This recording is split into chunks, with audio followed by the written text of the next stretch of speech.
I will bet there's no shortage of things happening in your church. Kids ministry, students, groups, outreaches, special events, the list probably goes on. Keeping communication clear across it all can be exhausting. With Church Copy AI, you can turn a simple event description into a complete communication package. Emails, posts, texts, and more, all working together to create awareness, build anticipation, and provide follow-up. And it's all organized in one place, in your church's voice. You can get started for free at churchcopy.ai/unstuck. That's churchcopy.ai/unstuck. Well, welcome to the Unstuck Church podcast. I'm Sean, and as always, I'm joined by Amy Anderson. And thank you for listening to our podcast. We definitely appreciate it. Amy, you'll probably find this funny, but I was talking with a church leader recently, and they said, you know, your voice from the podcast doesn't really match what I thought your face would look like. Oh, that's funny. What's funny is I think I've been told I have a decent podcast voice, so I'm not sure what that says about my face. I usually get, I'm so used to listening to you at, 1.5 speed or 2 speed that you sound so different. They can listen to us at whatever speed today. It's going to be a great conversation, no matter what speed you're at. Because we're continuing our series called Management is Not a Dirty Word. And today we're focusing on something that seems to create anxiety in church staffs, and that's numbers and metrics. Yes, it does. This always, Sean, catches me by surprise. Again, I started my career in business, and of course we knew our numbers, right? Then I worked at a church that was growing at 20% year over year, and we certainly knew our numbers. So it always surprises me when churches aren't looking at their numbers, or they're only looking at things like attendance and giving. And when I come across those churches, they usually say things like, our culture, we've just never talked about numbers, or we're not a business, or numbers are too impersonal. And yet the leaders appreciate taking our vital signs assessment and really understanding better what their numbers are telling them. Absolutely. All right. So let's jump right into just kind of exploring why this is such a tricky thing for managers in ministry. What's the tension that managers are trying to manage? Yeah, with numbers, I think there's a few key reasons for this tension. Like I said last week, many church staffs, they've only really worked in ministry environments. They haven't experienced healthy organizational or management practices that use numbers as tools rather than weapons. And by the way, I think some leaders avoid numbers because the numbers were weaponized at a previous church or organization. So now they just want to scrap it and avoid that altogether. Right. Second, I think there's often this false dichotomy between being people-focused or numbers-focused, as if you can't be both, right, simultaneously. And then lastly, some ministry worries. Leaders, I think they worry that measuring things will reduce people to statistics, right? Right. Which feels counter to the relational nature of church work. We know that we don't have the same, quote, bottom line that a business does. And so I just think we can sometimes be resistant to things that feel like the standard mode of operation for a business. Yeah, I've gotten pushback on that many times, Amy. And interestingly, I think overall, businesses seem to have better cracked the code on people leadership than many churches have. And I've noticed that some church leaders feel like measuring ministry outcomes is somehow showing like a lack of faith. So how do you think that mindset impacts church teams and their overall effectiveness? Oh, I think that impact is significant because, like I said at the very beginning, your numbers, they're always giving you feedback. They're giving you objective data about your ministry strategies and the effectiveness of your overall ministry playbook. Too often I see teams relying purely on like gut feelings to evaluate success, which can lead to misalignment between what leaders think is happening and what actually is. And I've shared this example before, but a few years ago, I worked with a large multi-site church that most of our listeners would be familiar with. They brought us in to help them address their backdoor problem. Their gut told them that new people were coming because they saw them every weekend. They saw new people every weekend, but growth was soft. And so they assumed they had a backdoor problem where people were leaving. So during the assessment, we ran the numbers, and guess what? Their primary issue was a front door problem. When we looked at their data, when we looked at their metrics, we saw that the number of new people added to their database had been declining significantly for the past 6 years. And I don't know, can you just imagine all the resources and energy that would have been put into strategies that would close the back door while completely missing the work they needed to do on their front door strategies? Yeah, that's a common misperception. And I think it's easy to get a gut feeling when we talk to, like 3 or 4 new people on the weekend that we have lots of new people connecting to the church. But in reality, a healthier front door for the church might be much larger than the number of people you could accidentally run into Yeah. on a weekend, right? Yeah, and that's my point. Without clear metrics, team members often don't know where they're winning. They don't know Hmm. where they're losing. They don't know what to say yes to and what to say no to. And I say this all the time, but there are no bad ministries. But Right. there are ministries that are more fruitful than others. And at the Mhm. end of the day, we need to focus our ministry strategies on the ones that are producing the most fruit. We need to double down on the strategies that are moving the Great Commission forward the most effectively. And we need to prune, right? We Yeah. need to prune even the ones that are working, but we got to prune some off the plant altogether. And without effective pruning and just trying to do everything, that's where churches lose momentum. That's where they get stuck, and that's where they turn inward. Yeah, that's right. And I'll add to that, when I work with churches that don't have clear metrics that they're tracking, I've seen a Hmm. lot of ambiguity around expectations and performance Yeah. specifically. Hmm. People are keeping busy, but that seems like the win, keeping busy. And we Yeah. know being busy and being productive are not the same thing. Yeah, and that's not too hard to do in ministry, right? To be busy. Right. I always liked how Tony Morgan said in his book The Unstuck Church. He said, "It's possible to do the work of God without doing the work God has called you to do." And Yes. I really relate to that. We can do all kinds of stuff in ministry, but how do we know we're doing the right stuff? And metrics Hmm. help with that. That's right. The other truth is, from a big picture perspective, if we're not consistently measuring things, it becomes nearly impossible to identify the early warning signs that Mm. something's off track Hmm. before it becomes a crisis. This goes back to our dashboard analogy, right? The dashboard of your car, it has several different warning lights to let you know that something's going wrong. And the lights aren't telling you that your car's dead right now, but that you're headed for a breakdown and it's time Hmm. to get to the mechanic, right? Right. Or if you're like me, rather than go to the mechanic, maybe you watch a few YouTube videos and you try to That's do it so yourself. you. Yes, it is.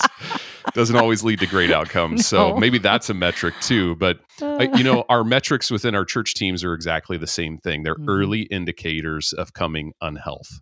Yeah, it's so true. And it goes back to what we said frequently on this podcast. Many pastors are surprised when they take our Unstuck Church assessment and they find that they're in the maintenance phase of the church life Hmm. cycle.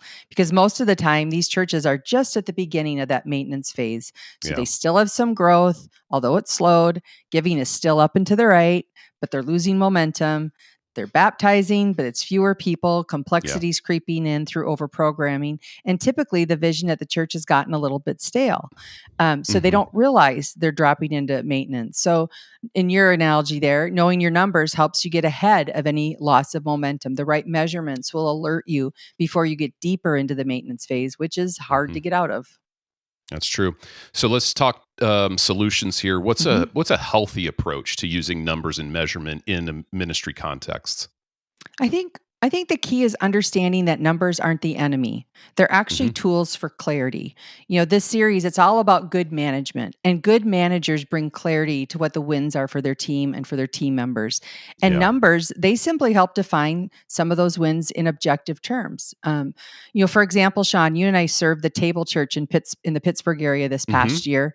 Hmm. And as a part of their staffing and structure engagement, we were working on the top level of the strategic alignment pyramid where we broke out their organizational goals for the next year, their mission goals for the year, and we broke them out by ministry and then by each leader. So, Yeah. for example, their overall in person attendance goal, we looked at that for the next year. Then we broke it out by each of their locations. And now each location pastor had clarity on what their attendance was for the next year. Hmm. For the next gen area, we broke out the in person attendance goals by students and kids, first by location and then down to the kids and student ministries, et cetera, et cetera. So when we were done, the lead pastor looked at the detailed goals for like the elementary leader at her location and said, Hmm. I'd take that job. That was the leader in her coming out, right? The Yeah. work we did brought such clarity to the expectations of the role, and leaders like to win, and they Yeah. can't win where there's no aim or there's no target. That is true. Absolutely. When we work with executive pastors, one of the things we tell them they cannot delegate is leading a healthy and high performing team. And as part of that, they have the responsibility to define the wins and priorities for the team. And I Mhm. remember Jordan from the Table Church on their team just really leaning in on that concept of bringing clarity to their wins.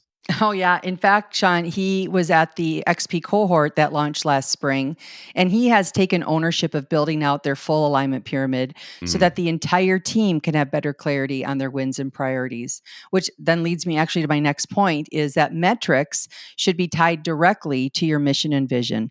In other Mhm. words, goal setting isn't something ministry leaders do on their own, right? It's not something you Yeah. go hole up and think, this is what we're going to do this year. Right. No, it's an organizational process. So, of course, vision comes first, right? We go, where are we going over the next 3 to 5 years? Mhm. What does God want to do through our church in the next 3 to 5 years? What bold moves will we make? We have to have a picture of our desired future before we start setting goals. Right. After that, then we get our annual goal setting process moving. And your annual goals should be set by the senior leadership team. And they should be a 1-year expression of goals that connect to that vision that you have for your church. And Mhm. assuming you value both reaching new people and discipling them, these goals should include both reaching new people metrics and metrics around discipleship or spiritual formation, because the best metrics don't just measure activity, like how many programs we run, but rather they should measure impact and the measure of how those programs are changing lives. Mhm. So, and then once you have these larger goals set, then those get cascaded down to ministry teams and ministry leaders. And of course, you can have some negotiation in there, right? We think you can grow your ministry by 400 people, and they might go, I think we can grow it by 500, or I think it's more like Yeah. 350, right? So there's some negotiation. But once you land those numbers down at a ministry level and then a person level, um, that's when everyone understands, man, this is how my work connects to the bigger picture of what we're doing Mhm. here. So it's a Mhm. huge win. Now, these goals, these targets, everything I've been talking about so far are what we call lag measurements. You know, Yeah. looking at the metrics throughout the year, that's going to inform you as to how you're doing in attaining the goal. And while those are important measures and they have a purpose, they aren't the only measures, I think, Sean, that we should be focused on. Mhm. Because after all, there's really nothing we can do to influence lag measures once we get them, right? Right. Once Yep. once we look at our numbers from the weekend, it just is what it is. They tell us if we hit a goal or not. But I just want to do a quick shout out for lead measures, because lead measures, on the other hand, are different. And I'm just going to quote from Four Disciplines of Execution. Great book, by the way. Mhm. The author said, while a lag measure tells you if you achieve the goal, a lead measure tells you if you are likely to achieve the goal. So, lead Mhm. measures track the critical activities that drive or lead to the lag measure. They predict success of the lag measure and are influenced directly by the team. So, you and I were talking about this on our webinar a few months ago, but 4DX, Four Disciplines of Execution, had a couple examples. They said for car reliability, right? You can't control how often your car breaks down. That's a lag measure. It broke Mhm. down 4 times last year, right? But you can control how often you receive routine maintenance. That's a lead measure. Golf, right? Your golf score is a lag measure. Mhm. A, a lead measure would be things like, how much time am I going to spend on the driving range or take lessons to improve the game? So those are just examples. Lead measures, they help you make progress towards a goal. They represent the activity that you have control over that should influence your ultimate goal.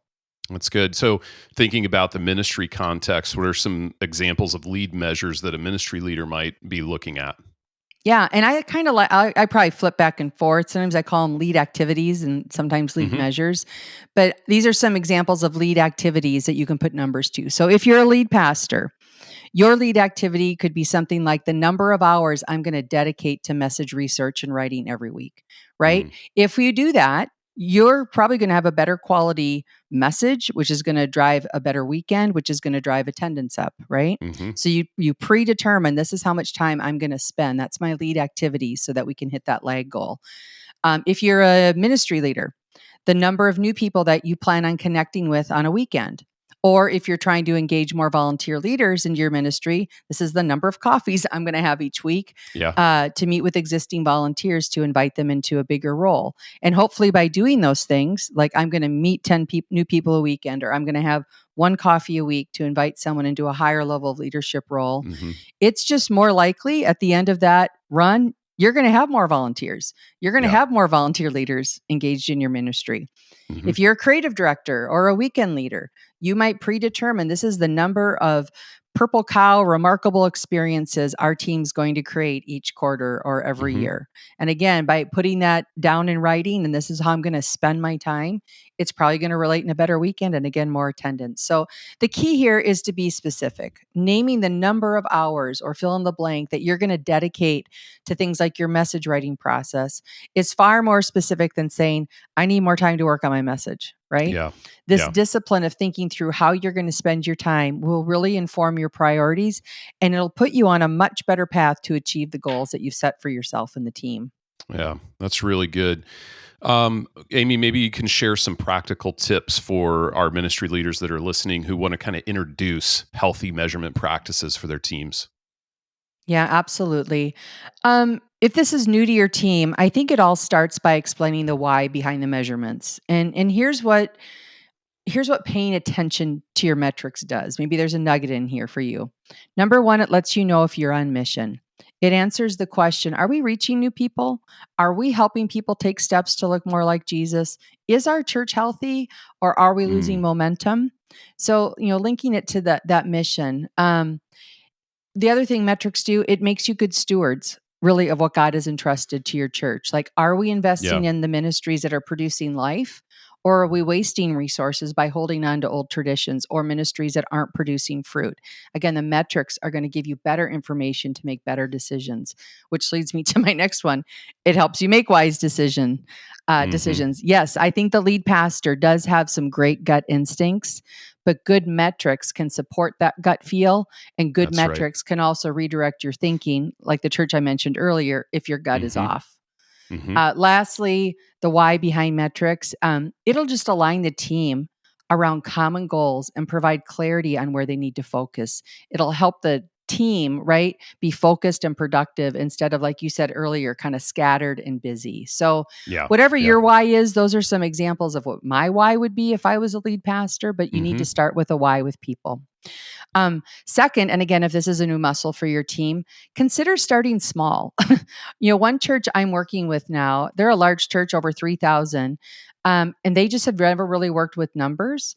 And so they've decided to just focus on increasing the number of volunteer leaders this year with their staff team. Okay, it's Mm, their WIG, their wildly important goal. They're going to roll out one metric to get the whole team focused on how can we give away some more ministry this year. So it's the only team that the only metric that the team's going to focus on. And yet the senior leadership team will be watching more metrics than that. But they just didn't want to dump a whole suite of measurements on their team when they're just trying to shift the culture. yeah. And the third thing, then, real practical, is just don't make it too hard when you start out. You need to measure things that you're actually able to measure. In other words, your metrics, they should be easy to collect and understand. So if you can't access the data you need to spend some time figuring out how to leverage your database before you do a large scale kind of numbers rollout. All right, Amy. So let's shift into the practical side. What are some of the first steps that they can take if they want to shift their team's just perspective on measurement? Yeah, here's a couple tangible next steps. First, I would just have an honest conversation with your team about where things feel unclear and where you're relying solely on your gut feelings, right? As a leadership team, I encourage you work together to identify what winning looks like for your church. Start the muscle of defining those overarching organizational goals.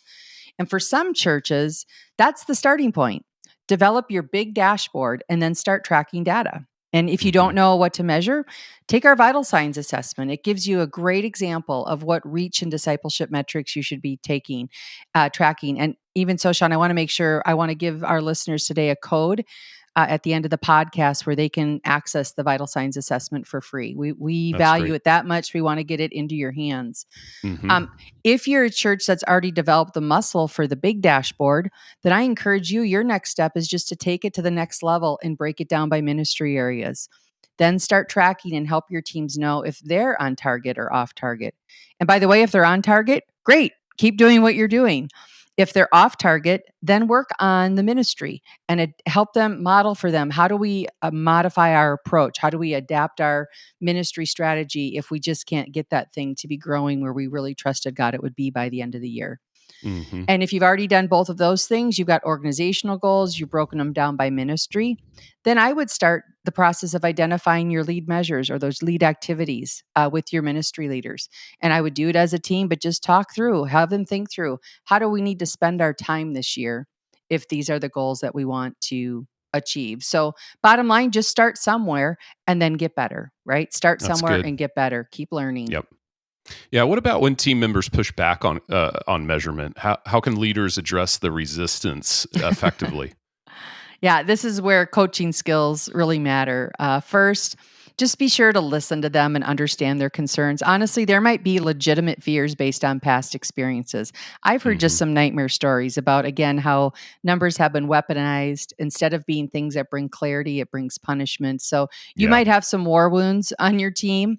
And ask questions like, how do we know if things are working right now? You're like, what Mm. happens when things get unhealthy and we don't notice until it's too late? In other words, help play the movie forward if we don't pay attention to these things. Back to your car analogy, right? What if you had black tape all over your dashboard? Is that going to help your car run better?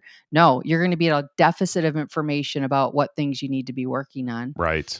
Yeah. And then just remind them that without some kind of score, we're really just relying on subjective opinions, which actually can be less fair and more anxiety producing.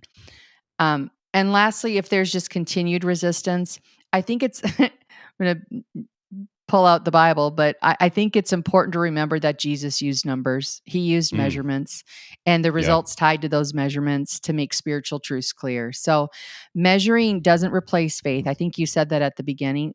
Measuring Mm-hmm. things does not replace faith. It actually reveals God's faithfulness. You can see where God's working when we look at our numbers. That's a good thought. Love that.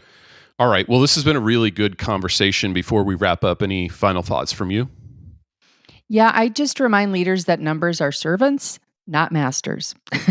When Mm-hmm. used properly, metrics create freedom by providing clarity. They help us celebrate wins objectively and identify issues early. The goal is not to become corporate, it's to steward well the people and resources that God's entrusted us with. And great measurement practices actually free us up to be more relational, not less relational, because they remove ambiguity and they help people focus and help teams thrive. So, healthy metrics, man, they just create cultures where people know it's expected and can celebrate real progress. That's good. Well, thanks, Amy, for all the insights today. Like Amy said, this is so important that we want to offer our listeners a free month of access to our Unstuck Learning Hub, where you can take the vital signs assessment and look at some of your metrics and data. So you want to go to the unstuckgroup.com/learning hub, the unstuckgroup.com/learning hub to sign up and use the code vital signs. So just type into the coupon code there, vital signs. And then to all of our listeners, join us next week for the final episode. I'm kind of sad it's ending, Amy. I know, it was fun. That's it, it has been. In our Management is Not a Dirty Word series, where we'll discuss how to train your manager. So I know a lot of senior pastors and executive pastors are leaning into that. And as always, at the Unstuck Group, we're here to help your church thrive. So if we can do anything to serve you, visit us at theunstuckgroup.com to learn more about our resources and consulting services. We'll see you next week.